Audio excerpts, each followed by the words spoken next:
दोस्तों, ये काल्पनिक कहानी आपके मनोरंजन के लिए बनाई गई है। आप इसे देखे, सुने और इसका आनंद ले। मैं अभी मैट्रिक में था, नया नया जवान हो रहा था। दिल में हजारों हसरतें जन्म लेने लगी थी। कुछ सपने थे जो मैं किसी राजकुमारी के लिए देखने लगा था। अभी मेरी उम्र 20 साल थी। मैट्रिक की परीक्षा खत्म करने के बाद मैं घर में ही रहता था।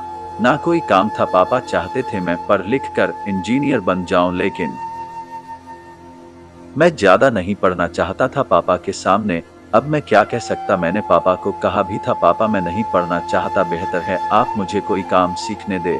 लेकिन पापा ने मुझे डांटा और गुस्से में कहने लगे, कान खोल कर सुन लो, तुम्हें हर हाल में इंजीनियर बनना है, ये मेरा सपना है। मैं चुप हो गया। जवानी के दिन थे, जज्बात मचलने लगे थे। किसी फिल्म या किसी गाने की वीडियो में किसी हीरोइन को नाचते देखता तो दिल बेकाबू सा होने लगता था। धड़कने बेतहाशा धड़कने लगती थी। एक दिन मोहल्ले की एक लड़की जो मेरी उम्र की थी, इसे देखकर मेरे अंदर की मोहब्बत, मेरे अरमान, इश्क महकने लगते थे। कई बार उसकी आंखों में देखकर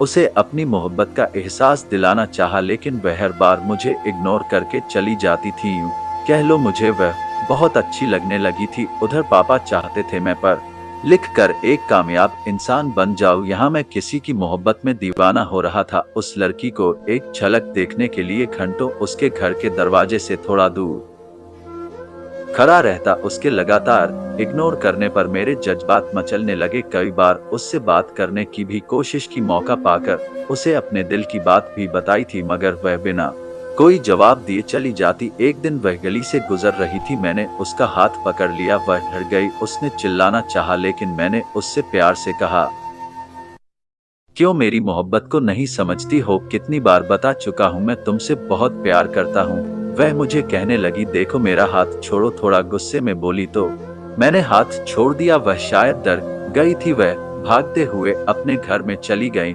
मैंने सोचा पहली बार तो ऐसा होता ही है, आहिस्ता आहिस्ता मान जाएगी। मगर उस लड़की ने घर जाकर अपनी माँ को बता दिया। रात को उस लड़की के पापा हमारे घर आ गए और उन्होंने मेरे पापा को सब बता दिया और गुस्से में कहने लगे, दोबारा ऐसी गलती की तो बहुत बुरा होगा, और हाँ, अपने बेटे की जल्दी से शादी करवा दो, जवान हो चुका है। आज मेरी बेटी का हाथ पकड़ा है, कल को निर्णय क्या करेगा? पापा गुस्से से चिल्ला उठे। पापा ने उस दिन पहली बार मुझ पर हाथ उठाया था, इतना मारा कि मेरे पूरे जिस्म पर निशान बन गए। मैं पापा से कहना चाहता था, पापा मुझे नहीं पढ़ना है, मैं कोई काम सीख कर जल्दी से शादी करना चाहता हूँ। एक दो बार कहा भी था, मगर वह डांट कर कहते, तुम इंजीनियर बन जाओ, शादी भी हो जाएगी। मैं जवान था, मेरे अंदर भी जज्बात थे, कुछ अरमान थे मेरे अंदर। हर दिन हवस बढ़ती चली गई। हर लड़की को देखकर जाने क्या क्या सोचने लगता। मैंने खुद पर काबू करने की बहुत कोशिश की, लेकिन मेरे लिए खुद पर कंट्रोल करना नामुमकिन सा था। हमारे घर के पीछे से अक्सर एक आंटी अपनी बेटी कोमल के साथ हमारे घर आती थी। वह मेरी उम्र की थी और बहुत ही खूबसूरत थी। उसकी तरफ देखता तो नजर हटती ही नहीं थी। बहुत मीठी मीठी बातें करती थी। मैंने एक दिन माँ से कहा, माँ जी, आंटी की बेटी के साथ मेरी शादी करवा दो। लेकिन माँ कहने लगी, शर्म नहीं आती ऐसी बकवास करते हुए? तुम्हें शादी करनी है तो पहले पढ़ लिख लो, अपने पैरों पर खड़े हो जाओ, फिर करवा देंगे शादी भी, कुछ कमा तो लो। और बातें करता है शादी की, मैं किसी की बेटी की क्यों जिंदगी बर्बाद करूं? मैंने माँ से कहा, माँ मैंने कुछ पैसे जमा किए हुए हैं और मेरा एक दोस्त अपनी किराए की शॉप बेच कर बाहर जा रहा है, शॉप भी अच्छी चलती है। मैंने उससे बात की है, वह थोड़े से पैसों में मुझे अपनी शॉप देने के लिए तैयार है और पैसे मैं आहिस्ता आहिस्ता दे दूंगा। माँ, अगर तुम पापा से बात करके मेरी शादी कोमल से करवा दो तो मैं अपनी दोस्त से आज ही बात करके वह शॉप ले लेता हूँ और मेरी अच्छी खासी आमदनी शुरू हो जाएगी और मैं साथ में पढ़ता भी रहूंगा। माँ भी डांटते हुए बोली, तू पागल हो गया है क्या? हम तुझे इंजीनियर बनाना चाहते हैं और तू एक शॉप चलाएगा, और वैसे भी शादी के बाद कहाँ होती है पढ़ाई, इंसान पत्नी के चक्कर में पड़ जाता है। अब जा यहाँ से, दफा हो जा, कुछ पढ़ ले जाकर। मैंने हर तरह से अपने माँ बाप को समझाने की कोशिश की, मगर वह मेरी कोई बात मानने को तैयार ही नहीं थे। अब मैं खुद पर काबू नहीं कर पा रहा था। उन दिनों मेरी दोस्ती एक लड़की से हो गई यूं कह ले, एक गंदी औरत थी, मेरी जवानी के दिन थे, मैं उसके साथ रात भर फोन पर मोहब्बत भरी बातें करने लगा, उसके लिए शॉपिंग करता, उसे गिफ्ट देता, माँ पापा से छुपकर मैंने अपनी मोहब्बत की अलग दुनिया बसाई हुई थी, मैंने उसके साथ शारीरिक संबंध भी बना लिए थे। मैं कहाँ चाहता था ऐसा पाप करूं, लेकिन एक लड़की से हो गई यूं कह ले, एक गंदी औरत थी, मेरी जवानी के दिन थे, मैं उसके साथ रात भर फोन पर मोहब्बत भरी बातें करने लगा, उसके लिए शॉपिंग करता, उसे गिफ्ट देता, माँ पापा से छुपकर मैंने अपनी मोहब्बत की अलग दुनिया बसाई हुई थी, मैंने उसके साथ शारीरिक संबंध भी बना लिए थे। मैं कहाँ चाहता था ऐसा पाप करूं, लेकिन मैं बहुत मजबूर हो चुका था। 22 साल की उम्र में यह सच है कि इंसान को हम सफर की जरूरत होती है, इससे कोई भी मना नहीं कर सकता। उस लड़की के साथ में 2 साल रिलेशन में रहा, उसके बाद फिर मैं न जाने कितनी लड़कियों के साथ दोस्ती में रहा। मैं खुद भी ये पाप करता और दूसरों को भी इस पाप को करने का मौका देता। मैं अपनी पढ़ाई पर भी पूरा ध्यान देता था। वक्त गुजरता गया और मैं इस दलदल में बुरी तरह फंस गया। कुछ सालों के बाद मैं खुद को बहुत कमजोर महसूस करने लगा था। मैं इस पाप से निकलना चाहता था, लेकिन किस शर्त पर? मम्मी पापा तो मुझे कामयाब इंसान देखना चाहते थे। खैर, मैं इंजीनियर बन गया। मैंने एक दिन पापा से कहा, पापा आप चाहते थे कि मैं इंजीनियर बन जाऊं और मैं बन भी गया हूं, अब तो आप मेरी शादी करवा दो। लेकिन पापा मुस्कुरा कर बोले, शर्म कर, शर्म, तेरा बड़ा भाई भी अभी तक कुंवारा है। मैंने उससे शादी की बात की है, मगर वह अभी 2 साल और शादी नहीं करना चाहता। पहले बड़े की शादी करूंगा, फिर तुम्हारी लोग क्या कहेंगे कि बड़ा कुंवारा बैठा है, और छोटे की शादी कर दी। और ये देख घर की हालत बहुत खराब हो चुकी है, टूटी हुई छत है, कहाँ रखेगा पत्नी को? लोग ताने मार मार कर जान ले लेंगे। अब पहले कोई अच्छी सी नौकरी ढूंढ ले और फिर अपना अलग से घर बने ले, फिर शादी कर लेना। 4 पैसे होंगे, घर अपना होगा तो खानदान में भी इज्जत होगी। मैं चुप हो गया। मैं कैसे बताता पापा को मैं कितना मजबूर हो चुका हूँ, मैं किस कदर पापों में डूब चुका हूँ, मैं किस कदर बेबस हो चुका हूँ। मैं ना चाहते हुए भी पाप करने लगा हूँ। मुझे हमसफर की जरूरत है। मैं पापों से बचना चाहता हूँ, लेकिन मेरे माँ बाप को तो न्याय है और रिश्तेदारों की बातों की फिक्र थी। खैर, मैं नौकरी के लिए भटकने लगा। कुछ दिनों बाद मुझे दूसरे शहर में एक प्राइवेट कंपनी में जॉब भी मिल गई। मैं दूसरे शहर चला गया, वहाँ नौकरी करने लगा। वक्त गुजरता गया, मैं वहाँ कोठों पर जाने लगा। जब दिल मचलता तो किसी मजबूर औरत से अपनी हवस बुझा लेता। मैं नहीं चाहता था ऐसा, लेकिन मुझे एक नशा हो चुका था पाप करने का। मेरे सब जज्बात, सब मोहब्बतें, सारे अरमान आहिस्ता आहिस्ता धुएं की तरह उड़ने लगे थे। मैं हर वक्त यही सोचता था, पता नहीं कब मेरी शादी होगी, मेरी पत्नी होगी, बच्चे होंगे, और मैं कब उनके साथ एक अच्छी जिंदगी गुजारूंगा। मेरी हर ख्वाहिश मिट्टी में मिलने लगी थी।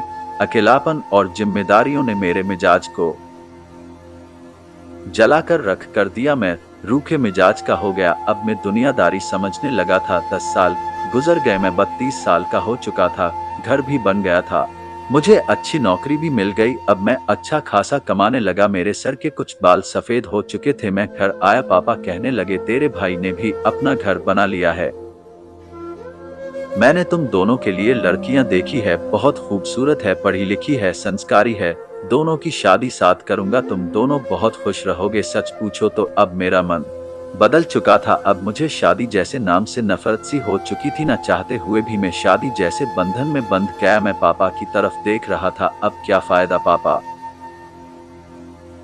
अब मेरे ना वह जज्बात है और ना ही वह अरमान। अब मैं चाहकर भी इस सफर को निभा नहीं सकूंगा। पहली रात थी, वो लड़की दुल्हन बनी मेरे सामने बैठी हुई थी, लेकिन मुझे बिल्कुल भी खुशी नहीं हो रही थी। मैं पास जाकर बैठा, वह मुझसे बहुत से ख्वाब सजाए हुए थी। मैंने 10 साल बाजारी औरतों के साथ रिश्ते बनाए रखे थे, कभी किसी लड़की को गर्लफ्रेंड बनाकर तो कभी किसी कोठे की लड़की से। मैंने अपनी मोहब्बतें, जज्बात, अपना एहसास सब कुछ मिट्टी में मिला दिया था। मैंने उससे कोई भी प्यार भरी बात नहीं की। वह कुछ भी पूछती तो मैं उसे ठीक से जवाब न देता। कुछ देर बाद मैंने उसे कहा, मैं थका हुआ हूँ, मुझे सोना है। मैं करवट बदल कर सो गया। वह रात भर जागती रही, मुझसे बहुत सी बातें करना चाहती थी, कुछ दिल की बातें, मगर मेरा दिल पत्थर हो चुका था। अब मुझ में वह जज्बात नहीं थे। दिन गुजरने लगे, अब घर तो पक्का था, एसी वाला कमरा था, मेरे पास 1 लाख रुपए महीना कमाने वाली नौकरी भी थी, लेकिन मेरी वह जिंदगी तो खत्म हो चुकी थी जो मैं चाहता था।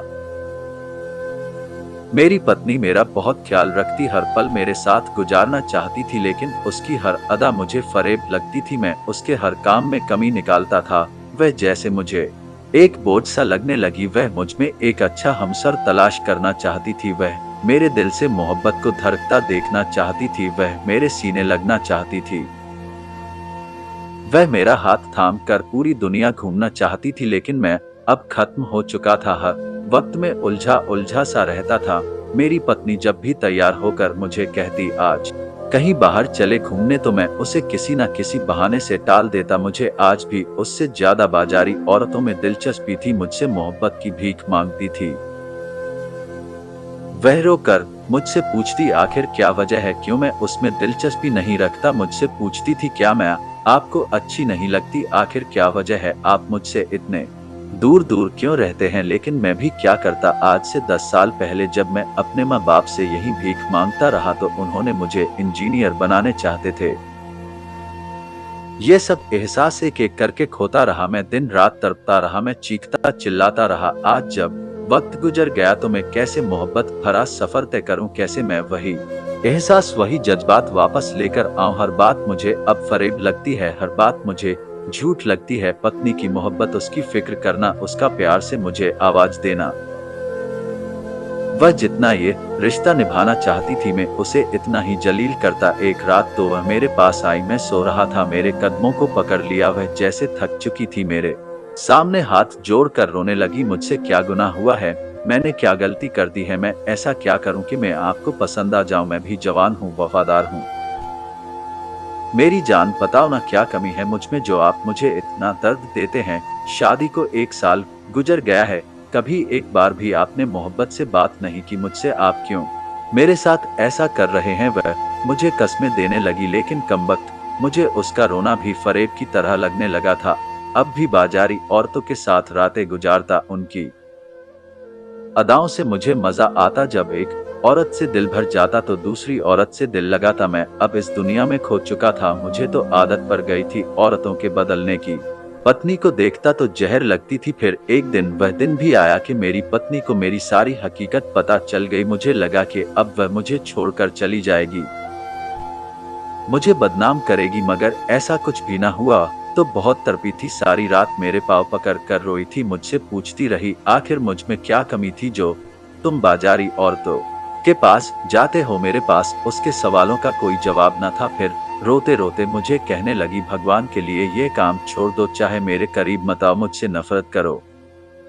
उसने मुझे सीने से लगा लिया और कहा कि शुक्र है ऊपर वाले का जो उसने तुम्हें सही समझने की शक्ति दी, और मैं ऊपर वाले से प्रार्थना करती हूँ कि भगवान आपको माफ कर दे। आज इस बात को 1 साल गुजर चुका है। ऊपर वाले ने हमें एक प्यारा सा बेटा दिया है और भगवान का धन्यवाद है कि उसने हमारी जिंदगी खुशियों से भर दी। आज मैं सब माँ बाप से हाथ जोड़कर कहता हूँ अपने बच्चों की शादी समय पर कर दे, वरना इस पाप के जिम्मेदार बच्चों के साथ साथ आप भी होंगे। भगवान के लिए जो पाप मुझसे हुए हैं, आप अपने बच्चों को इस पाप से बचाइए। जो गलती मेरे माँ बाप ने की उसे आप मत दोहराए। दोस्तों, आपकी इस कहानी के बारे में क्या राय है, कमेंट करके जरूर बताएं। वीडियो को लाइक कर दीजिए और इसी तरह की कहानियां लगातार देखने और सुनने के लिए चैनल को सब्सक्राइब करके घंटी को दबाकर ऑल पर सेट कर लीजिए, ताकि आने वाली वीडियो का नोटिफिकेशन आपके पास तुरंत पहुंचे।